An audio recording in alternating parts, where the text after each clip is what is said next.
Welcome to Ojha maths. Ojha મેથ્સમાં આપનું હાર્દિક સ્વાગત છે. મારું નામ કૌશિક ઓઝા છે અને હું છેલ્લા 16 વર્ષથી મેથ્સ ભણાવું છું. આજ હું એક સમ લઈને આવ્યો છું જે દરેક મોટા સ્ટાન્ડર્ડમાં હોય છે અને કોમ્પિટિટિવ એક્ઝામમાં પણ આ પૂછાય છે. આપ જોઈ શકો છો કે આ એક્સની વેલ્યુ શોધવાની છે. Find out the value of x.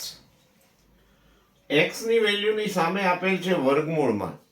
આજકાલ બધા જ બાળકો વર્ગમૂળની નિશાનીથી ડરે છે.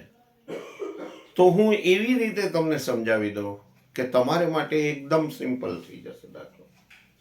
તમે જુઓ તો એક્સ ઇક્વલ ટુ વર્ગમૂળની અંદર 5નો વર્ગ માઇનસ 3નો વર્ગ ના છેદમાં વર્ગમૂળની અંદર વર્ગમૂળ છે અને 9નો વર્ગ આપેલ છે.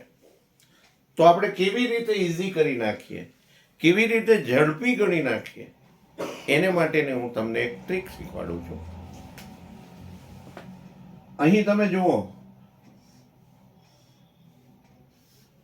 તો 5નો વર્ગ આપ જાણો જ છો 5 into 5 2 times 5. તો 5નો વર્ગ 25 માઇનસ 3નો વર્ગ 3 into 3 તો 9. એ આપ જાણો જ છો.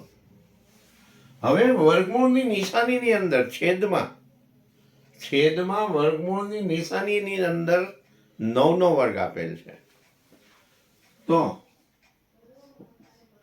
આપણે 9નો વર્ગ કરી નાખીએ 2 times 9. 9 into 9 it means 81. હવે આનું સિમ્પ્લિફાય કરીએ તો 25 માંથી 9 જાય આપ જાણો જ છો 16. હવે 81 નું વર્ગમૂળ 90 81 તો 9 થઈ ગયું ઈઝી. હવે શું કરવાનું છે તો 16 નું વર્ગમૂળ કાઢવાનું છે, 9 નું વર્ગમૂળ કાઢવાનું.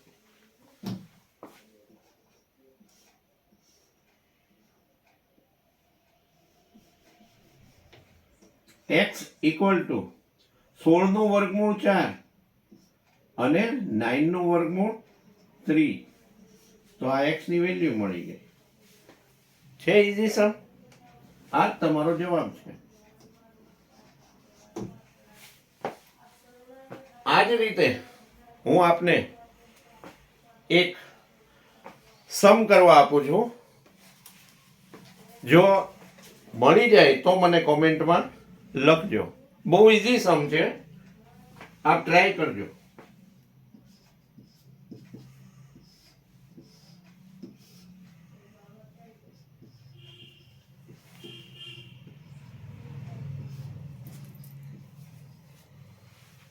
આ તમને એક દાખલો પદ્ધતિ આ જ પ્રમાણે છે અને તમારે આગળ ગણીને મને કોમેન્ટ કરવાની છે.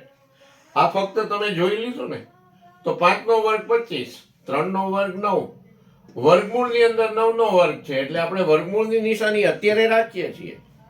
હવે 9નો વર્ગ તો 81.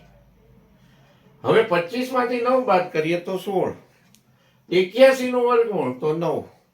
એ બંને છે પાછા વર્ગમૂળની નિશાનીની અંદર. તો 16 નું વર્ગમૂળ આવશે 4, 9 નું વર્ગમૂળ આવશે 3. x equal to 4/9, 4/3. સિમ્પલ દાખલો છે. Thank you very much. આપ આગળ ફોરવર્ડ.